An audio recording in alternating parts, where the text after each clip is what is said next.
தோசை மாவு தீந்துடுச்சுன்னா இந்த மாதிரி ஒரு தடவை ட்ரை பண்ணுங்கள். ரொம்ப ஈஸி, ஹெல்த்தி, டேஸ்டியும் கூட. டைமே எடுக்காது செய்கிறதுக்கு.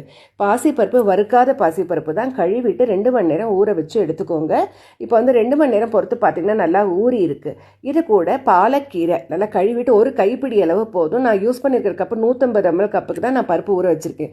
ஜாரில் சேர்த்துட்டு பச்சை மிளகா 2, பெருங்காயத்தூள், ஜீரகம் கொஞ்சம், உப்பு, இதை தண்ணி விட்டு ஒரு பாதி அரைப்பட்ட உடனே கீரையை செய்யுங்க.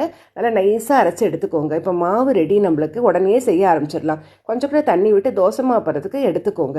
இப்போ கல் சூடான உடனே ஒரு கரண்டி மாவு எடுத்து ஸ்ப்ரெட் பண்ணிக்கோங்க. ஈஸியாக ஸ்ப்ரெட் பண்ண வரும் உங்களுக்கு. அரிசி மாவு எதுவும் சேர்க்க வேண்டாம். இப்போ எண்ணெயை சேர்த்துட்டு அடுப்பை கம்மி பண்ணி மூடி போட்டு வச்சுருங்க 1-2 நிமிஷத்துக்கு லோ ஃப்ளேமில்.